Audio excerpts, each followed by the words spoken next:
Hi hello எல்லோருக்கும் வணக்கம். Welcome back to my channel Vanaswam recipes. இன்றைக்கி நம்ம வீடியோவில் என்ன பார்க்க போகிறோம் அப்படின்னா சூப்பரான சிம்லி உருண்டை தான் பார்க்க போகிறோம். இது ரொம்ப பாரம்பரியமான டிஷ். வாங்க வீடியோக்குள்ளே போகலாம். அதுக்கு முன்னாடி இப்போ தான் நீங்கள் எங்கள் சேனலை ஃபஸ்ட்டு பார்க்குறீங்க அப்படின்னா சப்ஸ்கிரைப் பண்ணிக்கோங்க. கூடவே அந்த பெல் ஐக்கானையும் கிளிக் பண்ணிக்கோங்க. அப்போ தான் நான் போடுற வீடியோஸ் எல்லாம் உங்களுக்கு நோட்டிஃபிகேஷன் வரும். நீங்களும் நம்ம வீடியோஸை மிஸ் பண்ணாமல் பார்க்கலாம். சரி, இந்த ராகி சிம்லி எப்படி பண்ணலான்னு வாங்க வீடியோக்குள்ளே போய் பார்த்துடலாம்.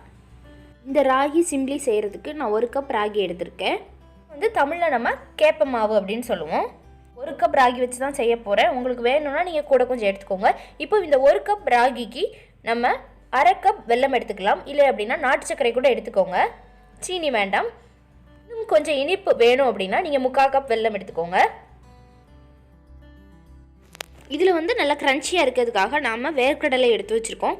கூட கொஞ்சம் எள் எடுத்து வச்சுக்கோங்க. அப்போ தான் நமக்கு டேஸ்ட் இன்னும் நல்லாயிருக்கும். 2 ஏலக்காவை தட்டி வச்சுருக்கேன். கொஞ்சம் உப்பு எடுத்து வச்சுருக்கேன். இவ்வளோ தான். நம்ம 5 நிமிஷத்தில் இந்த ராகி சிம்லியை பண்ணிடலாம். இப்போ ஒரு பவுலில் இந்த ராகி மாவை ஆட் பண்ணிக்கோங்க. இந்த ராகி மாவில் நம்ம கொஞ்சம் உப்பு போட்டு தான் செய்யணும். நிறைய உப்பு போடாதீங்க. ஓரளவு மீடியமாக உப்பு போடாமல் செஞ்சிங்கன்னா நல்லா இருக்காது. அதனால் உப்பு போட்டே செய்வோம். இதை நல்லா மிக்ஸ் பண்ணிக்கிடுவோம். அந்த உப்பு ஈவனாக வர வரைக்கும். நம்ம ராகியில் அடை செஞ்சோம் அப்படின்னா எல்லா குழந்தைங்களும் விரும்பி சாப்பிடுவாங்கன்னு சொல்ல முடியாது. பட் இந்த ராகி சிம்லியை எல்லாருமே விரும்பி சாப்பிடுவாங்க. அந்த அளவுக்கு இது ரொம்ப டேஸ்ட்டாக இருக்கும். இப்போது இதில் நம்ம தண்ணி ஆட் பண்ணிக்கலாம். இது தண்ணி ஆட் பண்ணி ஒரு சப்பாத்தி மாவு கன்சிஸ்டன்சிக்கு நம்ம கொண்டு வர போகிறோம். இதை நம்ம கை வச்சு பிசைஞ்சு விட்டுக்கலாம். கொஞ்சமாக தண்ணி ஆட் பண்ணி மிக்ஸ் பண்ணுங்கள். இது நீங்கள் ஒரு நல்ல டைட் டோவாக பிசைஞ்சு எடுத்துக்கோங்க. இது கரெக்டாக சப்பாத்தி மாவு கன்சிஸ்டன்சி தான் இதுக்கு பதம். இப்போ நம்ம நல்ல சப்பாத்தி மாவு மாதிரி பிசைஞ்சு எடுத்துட்டோம். இந்த மாதிரி இருக்கணும். இந்த பெரிய உருண்டையை சின்ன உருண்டைகளாக நம்ம எடுத்துக்கலாம். ஓரளவு பெருசாக எடுக்க வேண்டாம். இந்த அளவில் நம்ம எடுத்துக்கிட்டால் போதும். இந்த மாதிரி உங்களுக்கு எவ்வளோ மாவு இருக்குதோ அந்த மாதிரி குட்டி உருண்டைகளாக எடுத்துக்கோங்க. நம்ம மாவெல்லாம் இந்த மாதிரி உருண்டைகளாக உருட்டிட்டோம். நான் எடுத்த 1 கப் மாவுக்கு எனக்கு ஒரு 5 உருண்டை கிட்ட நல்லா வந்திருக்குது. இப்போது ஒரு பேனை நல்லா ஹீட் பண்ணிக்கோங்க. நான் நான்ஸ்டிக்கே எடுத்திருக்கேன். இப்போது இந்த பேன் நல்லா ஹீட் ஆகிடுச்சு. இதில் நம்ம எடுத்து வச்சுருந்த இந்த வேர்க்கடலையை ஆட் பண்ணிக்கலாம். இந்த வேர்க்கடலை நல்லா கொஞ்சம் க்ரன்ச்சியாக வரட்டும். அது வரைக்கும் இதை நம்ம நல்லா ரோஸ்ட் பண்ணிக்கலாம். இது கொஞ்சம் நல்லா ரோஸ்ட் ஆகிடுச்சு. இதில் நம்ம எள் ஆட் பண்ணிக்கலாம். நான் கருப்பில்லே ஆட் பண்ணியிருக்கேன். நம்ம எள் வேர்க்கடலை இதிலெல்லாம் அதிகமான சத்துக்கள் இருக்குது. இதை இந்த மாதிரி டிஃப்ரெண்ட்டாக குழந்தைங்களுக்கு செஞ்சு கொடுக்கும்போது கண்டிப்பாக ஆசையாக சாப்பிடுவாங்க. இது கொஞ்சம் கோல்டன் கலரில் வர வரைக்கும் நம்ம ரோஸ்ட் பண்ணிக்கலாம். இந்த ஸ்டேஜில் நான் 2 ஏலக்காவை ஆட் பண்ணிக்கிறேன். அது கொஞ்சம் நல்லா உங்களுக்கு ஃப்ளேவர் கொடுக்கும். இப்போது நமக்கு இது நல்லா ரோஸ்ட் ஆகிடுச்சு. இது நம்ம ஒரு பிளேட்டுக்கு ட்ரான்ஸ்ஃபர் பண்ணிடலாம்.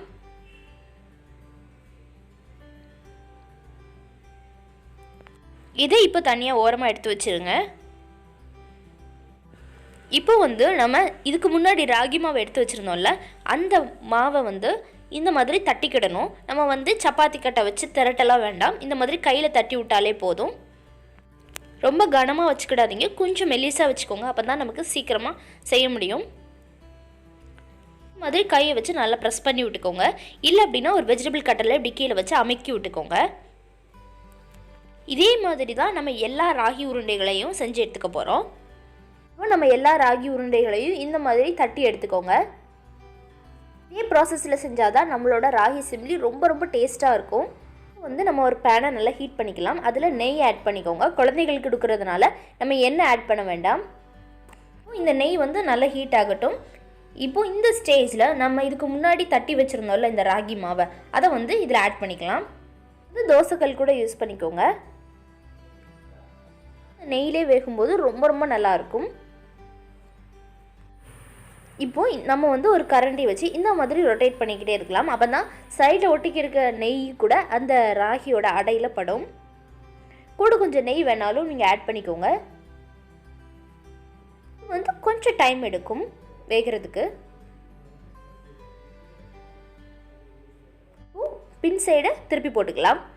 அந்த சைடு நல்லா வெந்துட்டு இந்த மாதிரி நமக்கு கலர் கொஞ்சம் டார்க் கலராக இருக்கணும். அப்போ தான் நல்லா வெந்திருக்குன்னு அர்த்தம். 2 சைடும் நல்ல ஈவனாக குக் ஆன அப்புறம் எடுங்க. இது ஓரளவு மீடியம் ஃப்ளேம்லேயே யூஸ் பண்ணால் போதும். ரொம்ப சிம்லலாம் வைக்க வேண்டாம். அதே மாதிரி இந்த அடை ஓரங்களில் பிஞ்சால் கூட உங்களுக்கு ஒரு பிரச்சனையும் இல்லை. நீங்கள் இருக்கட்டும் அப்படியே எடுத்துக்கோங்க. கரெக்டான ஷேப்லாம் வரணும்னு இல்லை. இதை ஒரு பிளேட்டுக்கு நம்ம ட்ரான்ஸ்ஃபர் பண்ணிடலாம். இதே மாதிரி எல்லா அடைகளையும் நம்ம கல்லில் போட்டு எடுத்துக்கலாம். அதனால் உங்களுக்கு ஃபாஸ்ட்டாக ரிவைண்ட் பண்ணி விட்டுருக்கேன். நல்ல வேகமாக மட்டும் எடுத்துடாதீங்க, குழந்தைங்களுக்கு வயிறு வலிக்கும். அதனால் நல்லா வெந்த பிறகு எடுங்க. அவ்வளோதான், நம்ம எல்லா அடைகளையும் இந்த மாதிரி போட்டு எடுத்தாச்சு. ஒரு பிளேட்டில் எடுத்து வச்சுக்கோங்க. இது நல்லா ஆறின பிறகு ஒரு மிக்சர் ஜாரில் இதை சின்னதாக பிச்சு போட்டுக்கோங்க. பிச்சு போட்டு இதை நம்ம பவுடராக திரிக்க போகிறோம். பெரிய மிக்சர் ஜாராக இருந்துச்சுன்னா எல்லா அடைகளையும் போட்டுக்கோங்க. சின்ன மிக்சர் ஜார் யூஸ் பண்ணுறீங்க அப்படின்னா 2 அடைகளாக நீங்கள் பிச்சு போட்டுக்கலாம். இது ஆறின பிறகு போடுங்க, அப்போ தான் உங்களுக்கு அந்த ஃபைன் பவுட்ரு கிடைக்கும். இப்போ போய் நம்ம திரிச்சிட்டு வந்துடலாம்.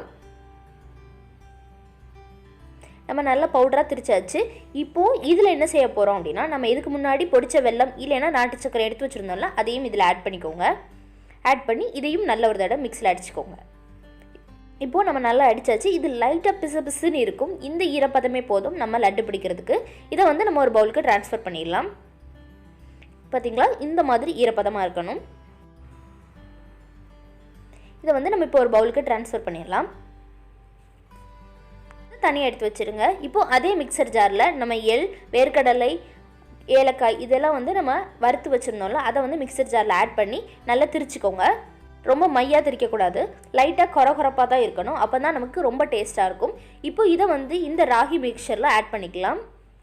ஆட் பண்ணி அதை நல்லா மிக்ஸ் பண்ணிக்கோங்க. இப்போது இந்த மிக்சரில் கொஞ்சோண்டு நெய் ஆட் பண்ணிக்கோங்க. இதில் நம்ம தண்ணியோ பாலோ எதுவுமே ஆட் பண்ணக்கூடாது. இப்போ இதை சின்ன சின்ன சிம்லி உருண்டைகளாக நம்ம பிடிச்சிக்கலாம்.